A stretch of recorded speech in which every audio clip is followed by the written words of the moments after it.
What's going on, y'all? KMBest here, your favorite 69th ranked Marvel Snap player to break down the best decks in the game. There is absolutely nowhere to start but with Loki Elsa. It is the best of the Elsa decks, and the top tier of Marvel Snap gameplay is utterly dominated by Elsa Bloodstone.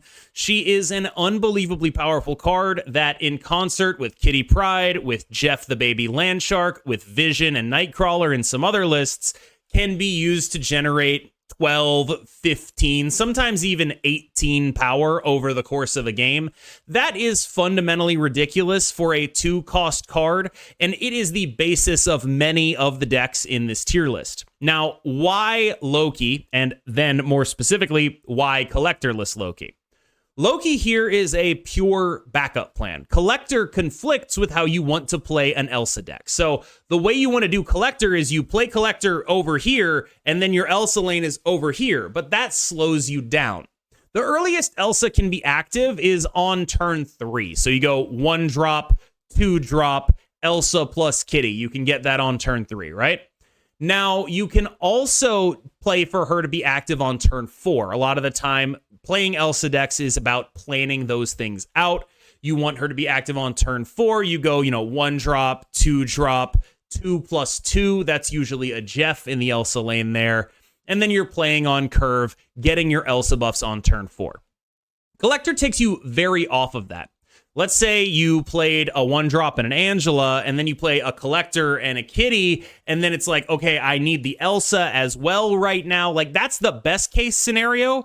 Playing off of it delays your Elsa by a turn, right? Because if you had those cards, you could have just gone for the 4 Elsa, right? Like, you could have just played Elsa and gotten that buff onto the Kitty on turn 3 instead of playing the Collector in an off lane, and that would have been better. And that's the fundamental issue that the Collector has, is that it is often better to prioritize Elsa when you are playing this deck, and that's very, very scary, right? Because the Collector and Loki have dominated metagames before, and they have been pushed out of their own deck by this. Now, it's not just that for the Collector, though. It's also that Shang-Chi is extremely valuable right now.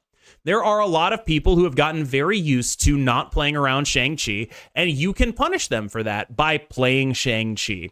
Making sure that you can blow up your opponent's Angela when it gets large enough, because if they're doing their deck right, their Angela is going to get large enough to get blown up. And all of the things that go with that are incredibly important. You also get a lot of value with people experimenting with Black Knight, putting a lot of big numbers onto the board. Shang-Chi helps keep your opponents in check. Here's the other thing. In the games where Shang-Chi is useless, usually you can just get rid of it and when you play your Loki, which is still an unbelievably powerful card. Fundamentally, what this deck does is have about 8 of the best cards in the game in the same deck in a way that synergizes with what the deck is trying to do. It is the best deck in Marvel Snap. I do not think it is remotely close, and the only quibble is exactly how far you want to go into playing tech, because that is the overwhelming majority of the games I play involving this card are just who is playing what tech pieces and what exactly are they doing with them, and how do you leverage your power without becoming vulnerable to cards like Shang-Chi. And in some cases, actually, I have seen Killmongers in this list. So the mirrors can get very complex, and Shang-Chi helps to, simplify that.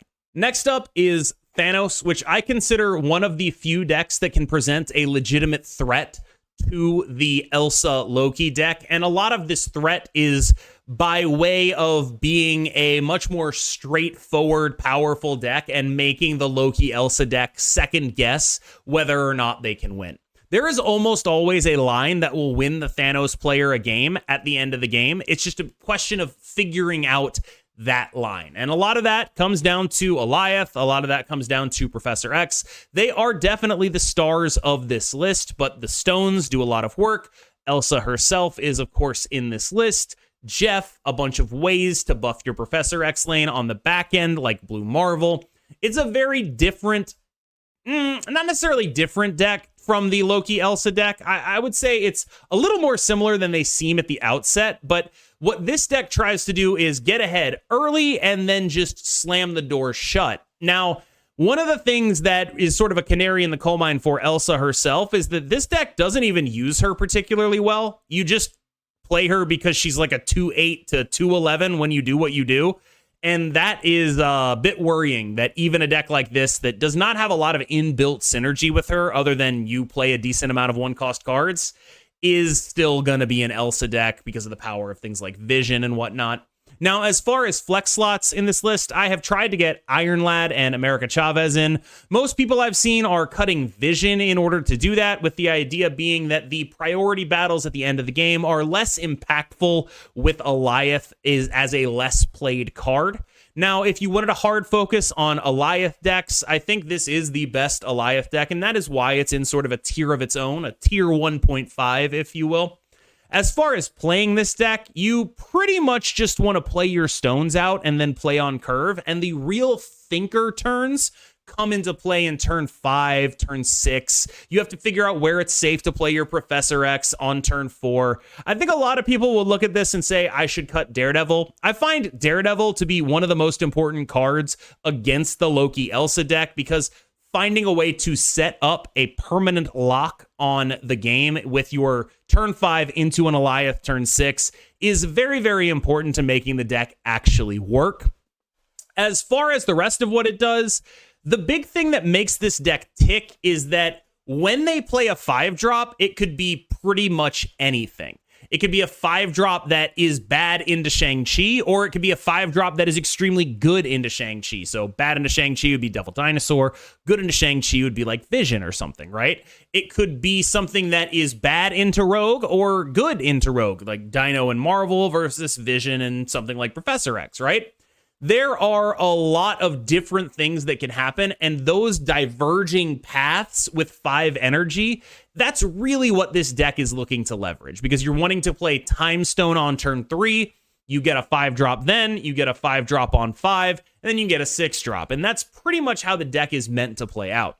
Now, that also means that you need to keep in mind that you want to not really stay in the games where just playing 1 card a turn is going to win you the game, right? Like, you are a Thanos deck, you are playing 5-5-6 a lot of the time, or 5-5, 5+1, and that means that if your hand is stones late in the game, they probably are not being played. So don't be fooled into staying in those games if your opponent is snapping you. The majority of Tier 2 is just Elsa decks that are a little bit worse than Elsa Loki is, and the first of those decks is Elsa Move. We're highlighting a list from Evazord here, who's a high elo player doing a lot of work with Man-Thing. I believe I'm 1 card off from him. I think he's playing a Rogue over the Mobius. I find Mobius sort of non-negotiable because it's very hard to beat Loki with this list, and so you need to be able to slow them down. Now, I do get the idea of cutting the Mobius because, you know, you play the Mobius, and then they rogue your Mobius, and then you're like, oh my god, but it's still kind of something I feel like you have to do, and I do feel like that matchup is a big reason why this deck is not as good as it otherwise could be, because this is a very strong deck, but one of the things that I wanted to highlight is this deck is forced to choose between being a kitty deck and a deck that plays 6-drops. Like, we have a Dr. Doom in there, right? And that's a thing that the Loki deck is not forced to choose at all. The Loki deck gets to run a lot of early cost cards, a lot of 1-drops that make it easier to trigger the Elsa, make it easier to put cards in your hand. It basically just gets to do the stuff this deck does, but for free and a little bit easier. And that's sort of the issue that this deck has, is it is, in any other meta, this is an extremely fair, interactive, powerful deck to be playing. It's just there's something that's doing that better right now, and it's very hard to actually measure up.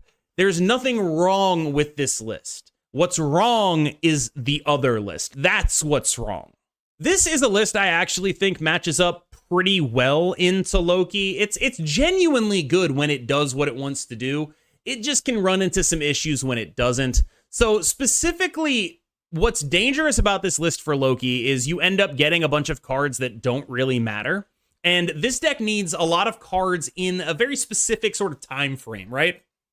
You want this to specifically be played, like a bunch of stuff has to be played early, right? You want Angela on 2. You want a Bishop on 3. You need your Luke Cage out there so you can Shadow King. You want a Thor on 4, maybe. You want a Jane on 5. And if you get all those cards with a late Loki, you're not actually being able to get the most out of those cards. You don't get as much out of it when you Loki them as they get out of it just playing their deck. So I can tell you there have been a lot of times where like I've played a Loki, snapped, and then they play a Jane and I just die, right? Because they get like a bunch of cards out of their deck. It's a giant hit monkey. I can't actually keep up on points. And they get to leverage Shadow King. So I do think this deck matches up pretty well into Loki, like genuinely pretty reasonably. It's just not as good as Loki in dealing with pretty much anything else, right? Like, in order to have a decent Loki matchup, we're not playing cards like Shang-Chi, we're not playing cards like Rogue, and we end up worse off with decks that are trying to go over the top of us because we don't have those answers to it. We are playing a bunch of fair cards. Fundamentally, what we're doing is additive, and if someone is doing something multiplicative, like Hela Tribunal, we kind of just eat it. This is the other Hitmonkey deck. It has roughly similar dynamics, except the turn 5 play is a lot scarier out of the other deck.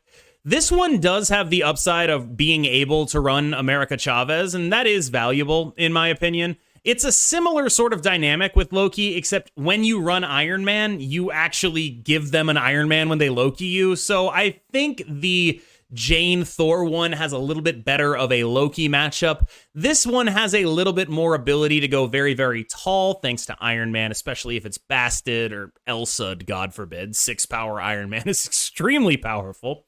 Now, it does have ability to go over the top, and it is a generally higher points deck, but I do think it ends up in a little bit of a worse Loki matchup. For that reason, I tend to prefer the Jane version, but they're both roughly equivalent for me here. These are both in the same place on the tier list. I just wanted to show you both versions of Hitmonkey that you could reasonably play.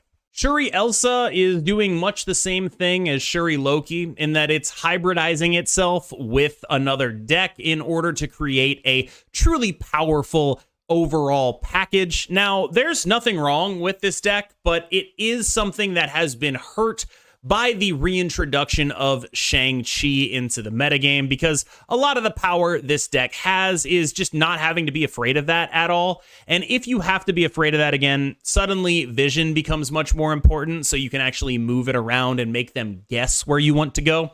I think there are a lot of issues if the Shang-Chi list of Loki becomes more popular that Shuri is going to run into. And I think one of the things that really sticks out to me about this deck is it's just hybridizing with a worse overall strategy than hybridizing with Loki. With all that said, I mean, Shuri is still fine, right? Like, there's nothing wrong with it. It's easily the best deck to play if you don't have any Series 4 or 5 cards. But there is a point at which it might be better to play like a budgeted up Loki Elsa deck than it would be to play Shuri. And I don't know exactly where that point is. It'll vary from person to person, but there is probably a point that we get to where that happens. So I will say Shuri is a very, very reasonable deck, but it's in a meta that is doing unreasonable things. And if you have very few other options, like, I would still play this. Like, if I were in Series 3, this would be easily my go-to.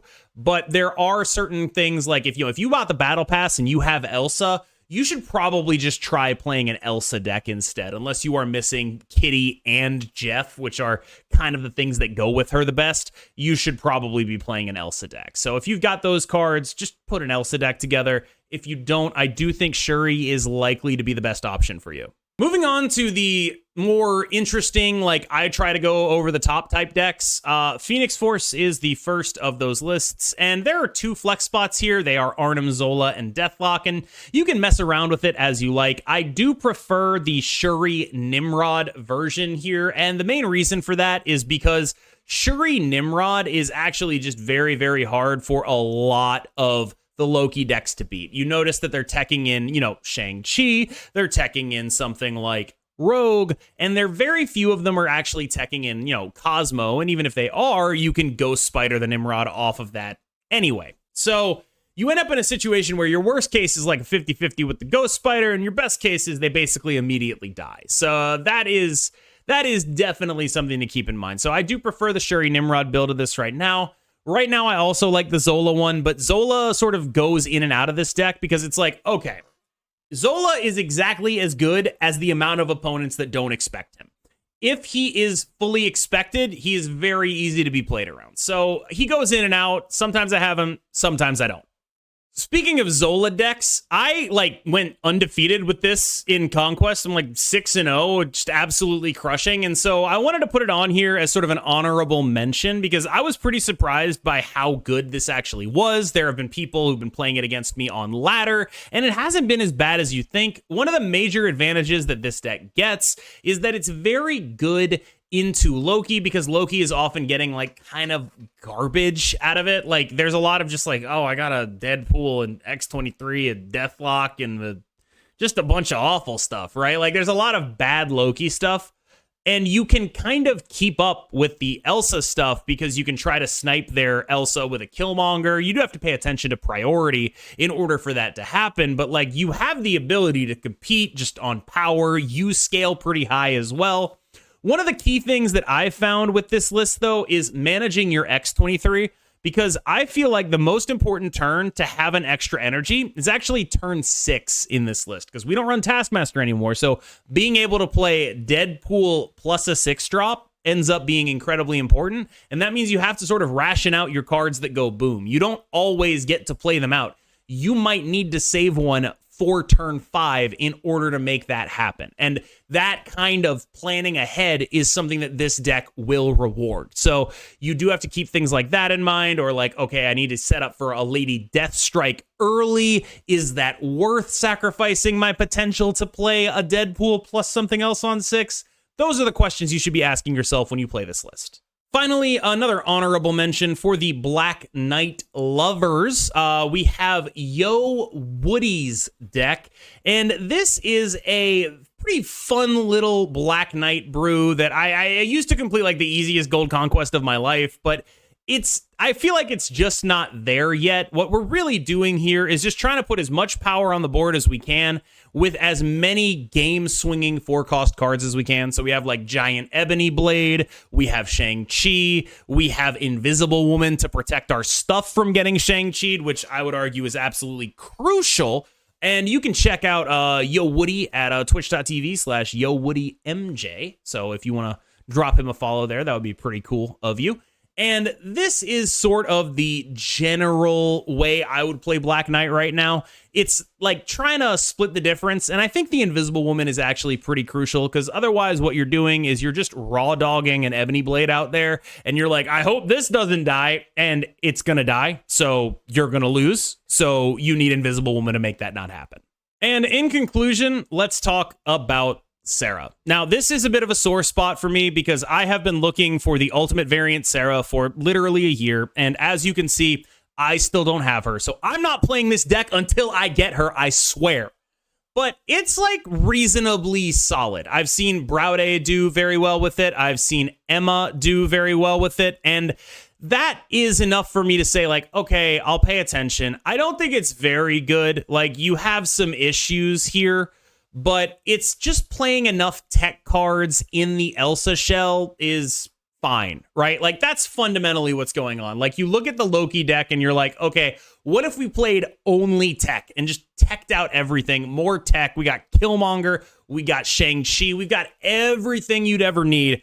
And that's what Sera's doing. I kind of wonder if she's good in her own deck right now. That is one of the things that occurs to me here is is this even good in my own deck? And then the other thing that occurs to me is my God, we need Rogue, and my God, we need Mobius. And that feels every time I play this deck, it's okay, I need to fit 15 cards in here, and I can't fit 15 cards in here. And that is the biggest problem it has. Because right now, look at this, right? I want Rogue and I want Mobius in here, and I have to figure out what I cut for them. I think Browde cut Jeff, actually, which feels insane to me because then you just lose all that free win equity. And it's just oh my God, I don't even know. I don't know what to do with this. You can't cut Jeff in an Elsa deck.